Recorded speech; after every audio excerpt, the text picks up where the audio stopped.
Hello, everyone, and welcome to day 3 of the 30-day. Well, let me go back. The 30-day credit comeback challenge, and today we're going over freezing secondary credit reporting agencies. And I'm super excited because you guys are going to learn how much they affect our credit journey and why you should be freezing them on this credit repair journey. It's not needed, but it does boost your chances of, you know, getting things deleted on this credit repair journey. So let's get into it, right?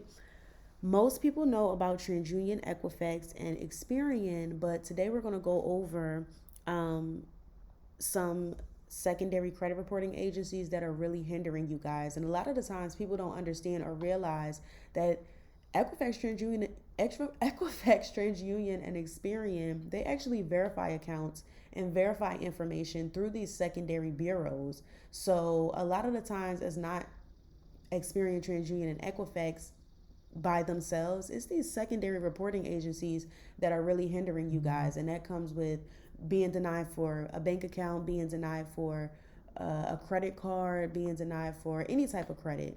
So we're going to get into it, right? And then third party credit reporting agencies, that's what we're getting into. What are they? What are secondary credit reporting agencies? So, smaller companies that collect and share your financial and personal data. That's as simple as I can put it. Okay? Companies that collect and share your financial and personal data.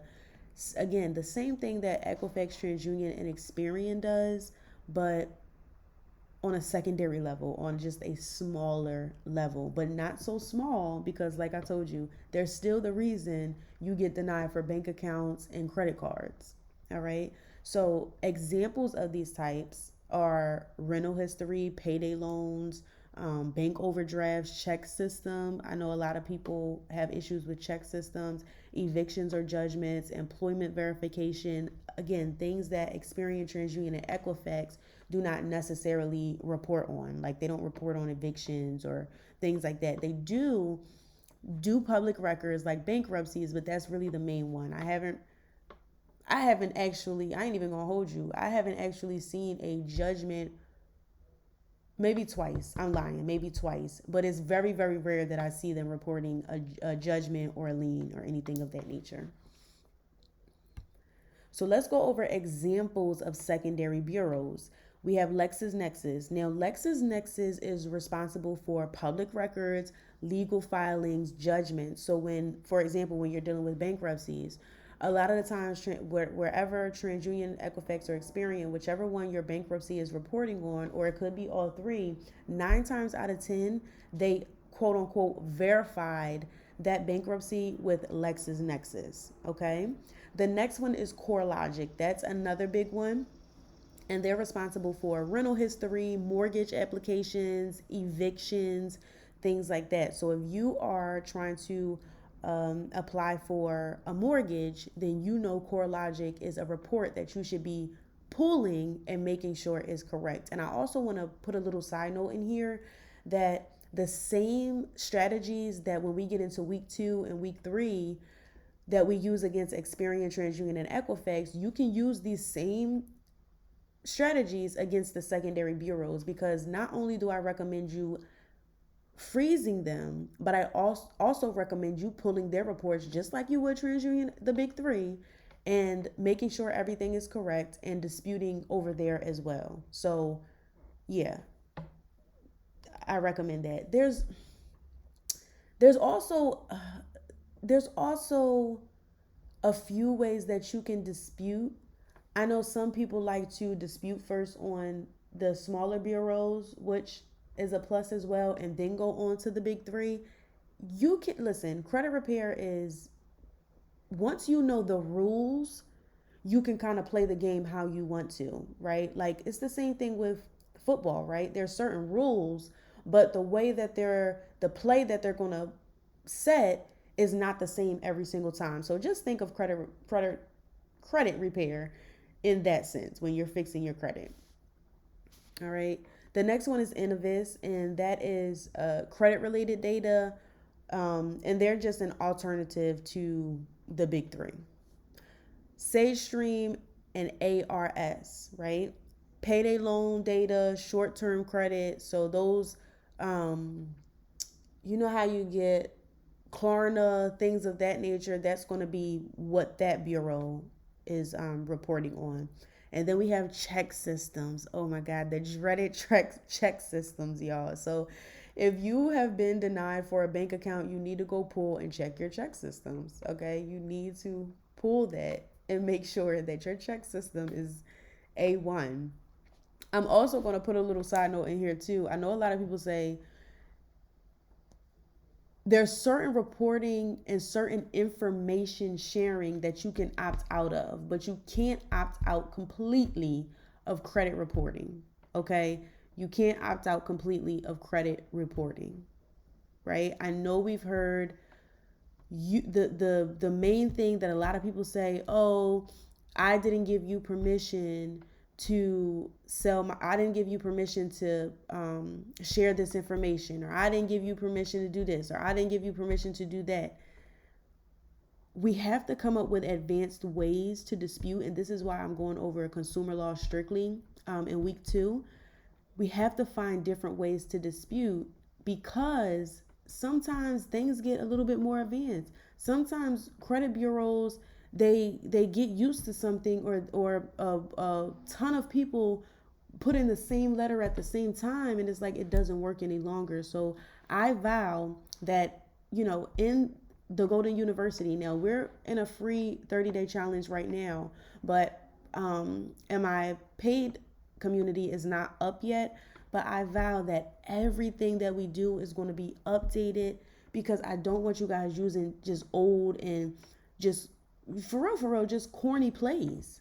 Like when you think about like going back to football, y'all, when I was saying it, like you ever have your, or even basketball or whatever sport that you're into, like you ever, especially basketball, football, you ever look at a game from your favorite team and be like, now why would they do that?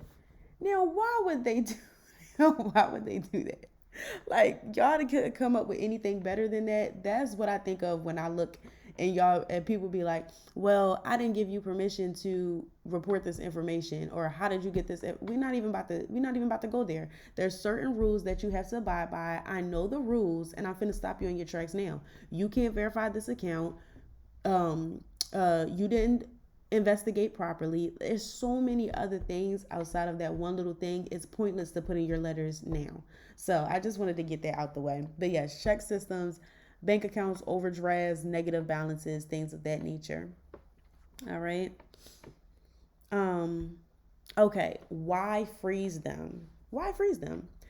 One, it protects your personal information from being shared without permission, right? So when you freeze your account with the secondary bureaus, they have to get permission to share your data after that, right? They have to get permission to share your data after that. So it protects your personal information from being shared without permission. The second thing is it prevents lenders and debt collectors from using hidden data sources against you.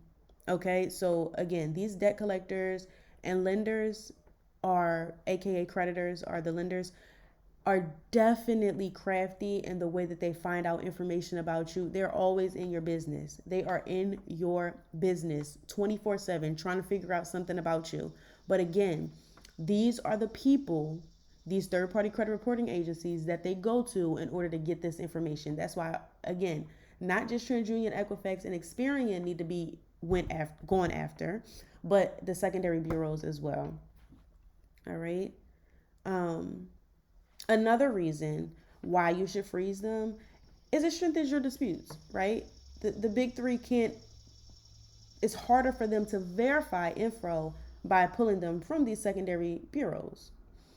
And it just adds an extra layer of privacy and security. But we're going to go over how to freeze your secondary bureaus. So you can go online, you can do by phone, you can do by mail. And the documentations that are needed are mainly your driver's license or your full or partial social security number. It really just depends on what it really just depends on who you're pulling from.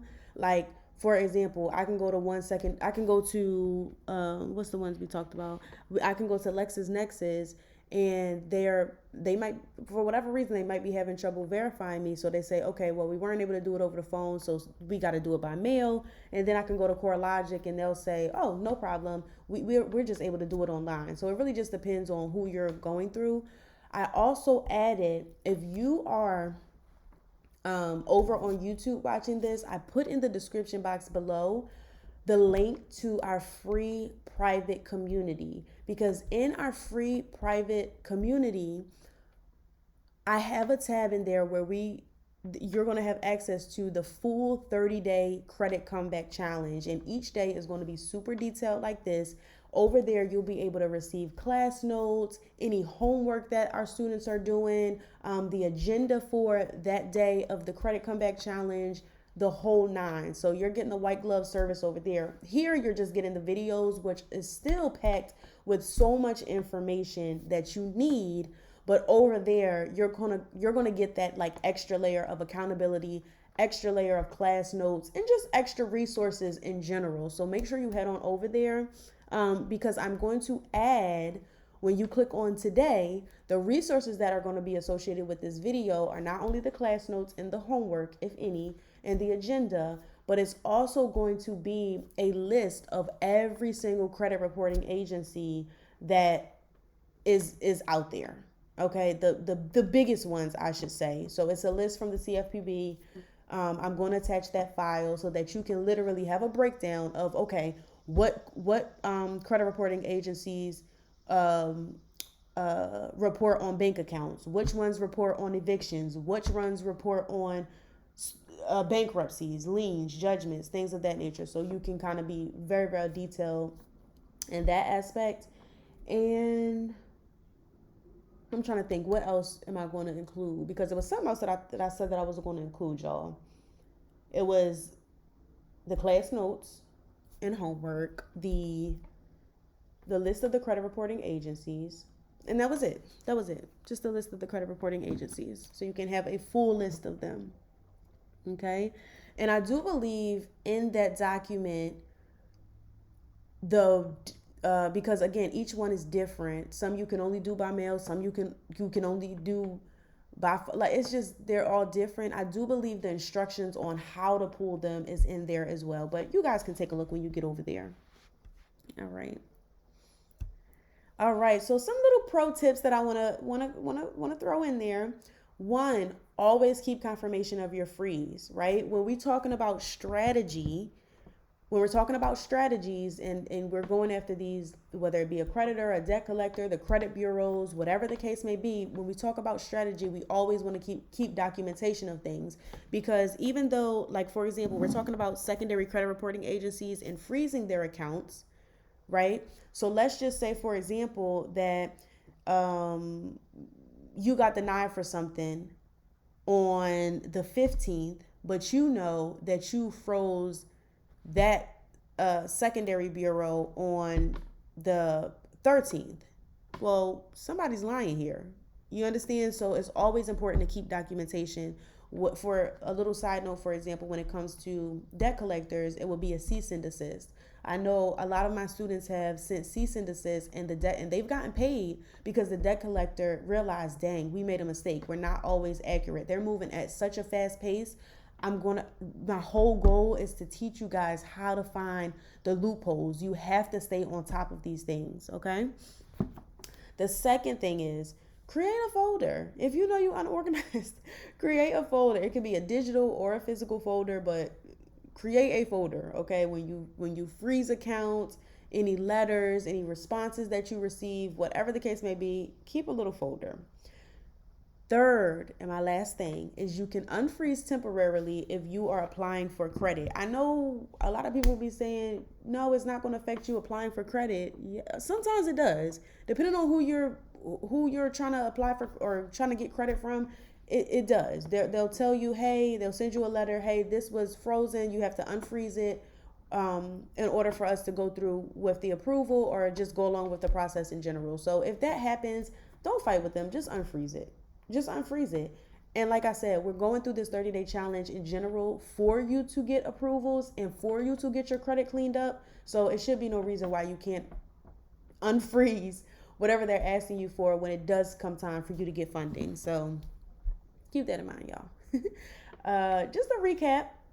All right, importance: freezing secondary bureaus equals stronger disputes and more privacy. And like I said, remember, I left the information. If you are not already in the private group, then hey, welcome to day 3. But if you are over on YouTube, I put the link in the description for you to join this 100% free challenge in our free private community. I just want this to be the best free community that you've ever been a part of, because I'm so bent on really helping you guys and giving you guys the tools that you need. I also want to bring to your attention that outside of the free 30-day challenge, if you want my specific letters and everything that I use so it can be a plug and play from everything that you learn, the $27 DIY credit repair kit is going to be the icing on the cake, okay? The icing on the cake. So with that being said, that wraps up day 3, and I will see you in day 4 of the 30-day credit comeback challenge.